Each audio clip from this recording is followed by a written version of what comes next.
В эфире новости, в студии Кристина Якупова. Здравствуйте. Главные темы этого выпуска.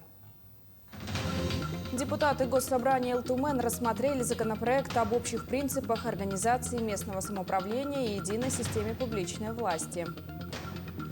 Школу на 220 мест ввели в селе Гордах Усть-Алданского района. Лучших журналистов наградили в День печати в постоянном представительстве Якутии в Москве. Резкий скачок заболеваемости коронавирусом отмечают в Якутии. За минувшие сутки зафиксировали 210 заражений ковидом.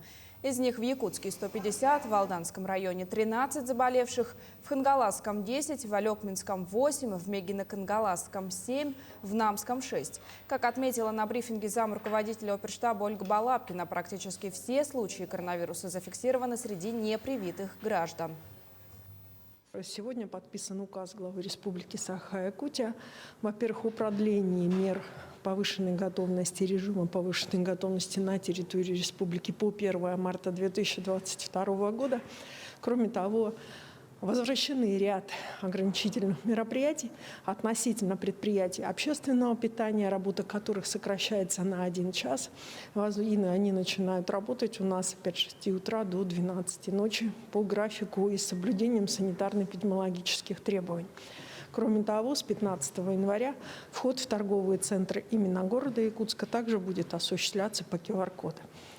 На расширенном заседании Постоянного комитета Элтумен Республики по государственному строительству и местному самоуправлению рассмотрели законопроект об общих принципах организации местного самоуправления в единой системе публичной власти.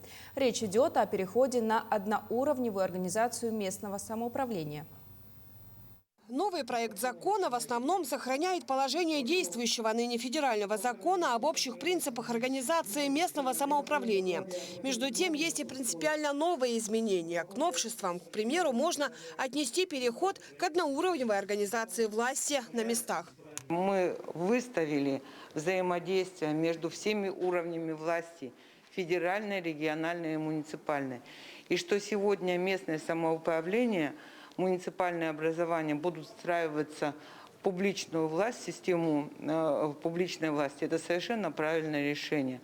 Мы же знаем из практики, уже вот практика реализации 131-го федерального закона, где сегодня не очень четко были определены полномочия, и они не очень связаны были с бюджетной обеспеченностью. Экономические вопросы всегда были темой дискуссий. А полномочия, которые были обозначены, они были нечетко разграничены. Плюс 131 ФЗ, он, конечно, имел очень много поправок, которые тоже вызывали определенные трудности. И я считаю, что, конечно, это вот вызывало определенные вопросы в реализации данного закона. Надеюсь, что вот на самом деле принятие данного законопроекта, но с учетом наших особенностей, да, плотность населения, природно-климатические условия. Эти вопросы, они есть, но они преодолимы, и, в принципе, в ходе обсуждения они могут быть решены. Глава округа будет являться как муниципальной, так и государственной должностью. То есть он непосредственно будет принимать участие в защите интересов населения своего округа, участвовать во всех судьбоносных решениях, принимаемых органами государственной власти. Я являюсь одним из первых глав наследников, которые были назначены в 91-92 годах, когда прекратилось существование советов. Да, и были внедрен институт глав и администрации. Нас назначал глава района, которого, между прочим, назначал президент республики. Так, да, мы имели, конечно, не бюджет, а смету доходов и расходов своего бюджета. Наследник имел свою территорию, мы имели свою границу. Законопроект, как утверждают эксперты, позволит четче видеть и планировать развитие муниципального образования. Развитие каждого населенного пункта будет прописываться в стратегии округа с финансовым обеспечением. Останутся в сохранности существующие ныне границы административно-территориальных органов. Это улусы, города, поселки, наслега и села. Здесь нет запрета, нет ограничения А можно вот именно вот наследной вот администрации, это будет территориальный орган Улусного. Усалданский улус – это муниципальный округ, а Имяконский улус – это муниципальный округ. И его территория состоит из территории наследников, если такой предусмотреть принцип, и органы тоже вот этих наследников сохранить, как территориальные органы муниципального округа, администрации муниципального округа, то здесь все остается на своих местах. Более детальное обсуждение законопроекта состоится на внеочередном заседании парламента уже 17 января. Ульяна Шагина, Григорий Охлопков, Якутск.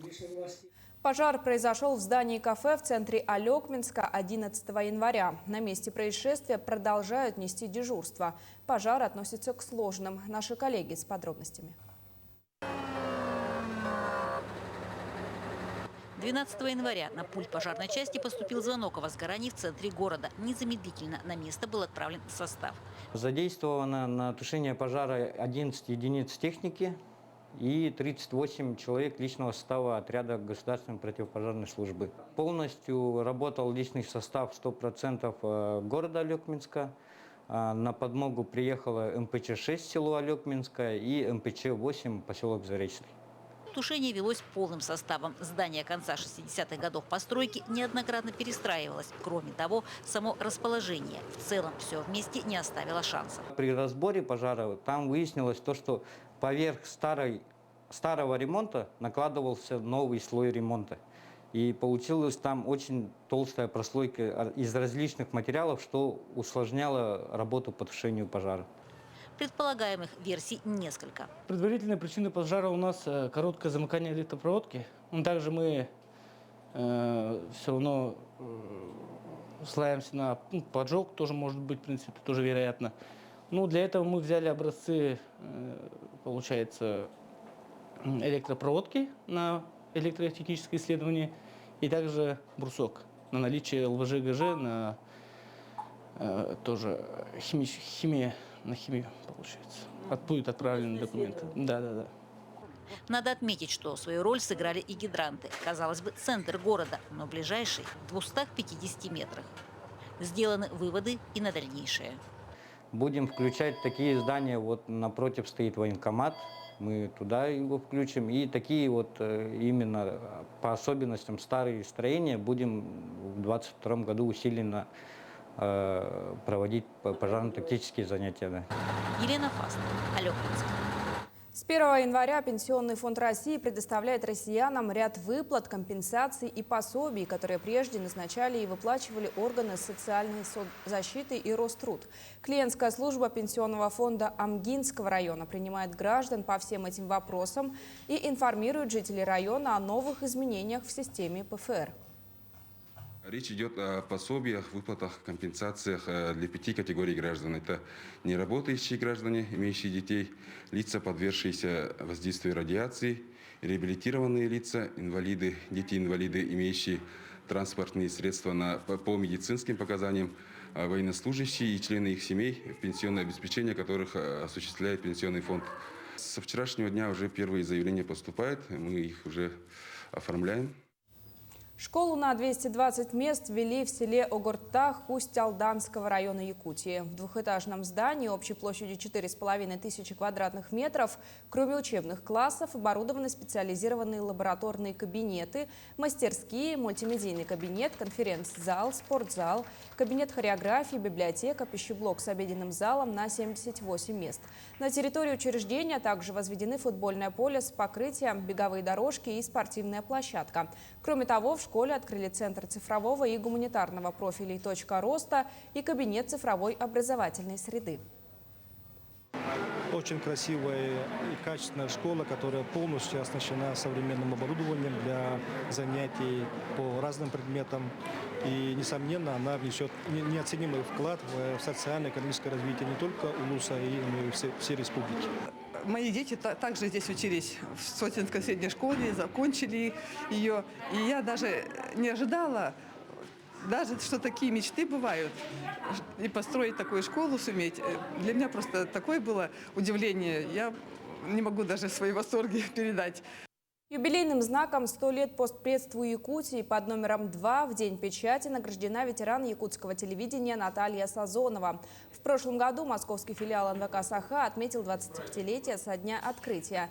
Наталья Викторовна проработала бессменным руководителем филиала 23 года. Ей на смену пришли молодые коллеги, которые в свой профессиональный праздник также не остались без наград.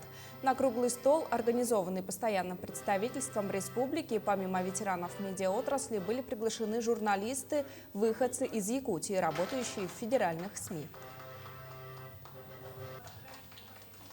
Во-первых, рады то, что видим когда-то коллег, которых мы не видели по 10, по 20 лет. Вот сегодня встретились, и получился очень такой интересный разговор, и очень правильная и своевременная инициатива подана постпредом нашей республики.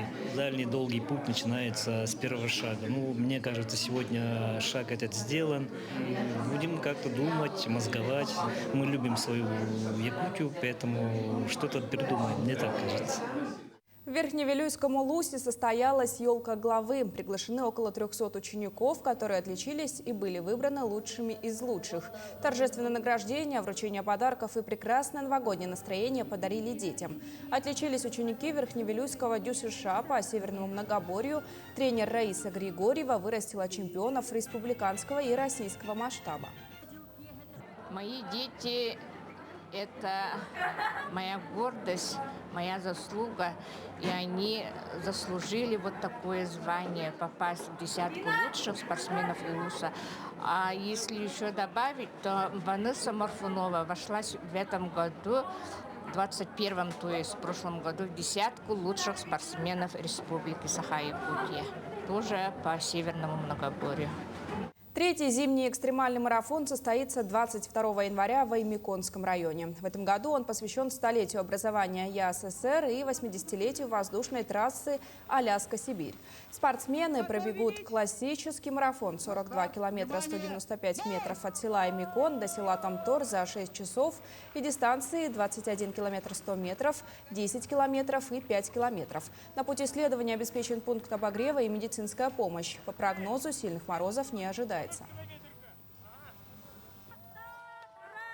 На данный момент прошли регистрацию 65 участников, из них 26 женщин, 39 мужчин, 1 мастер спорта международного класса по легкой атлетике, 3 мастера спорта Российской Федерации, 5 мастеров спорта Республики Саха-Якутия. И также примут участие иностранные спортсмены, 1 человек из Объединенных Арабских Эмиратов, 1 человек из Белоруссии. Также примут участие наши спортсмены из республики, из 10 районов. На этом все. Мы следим за развитием событий.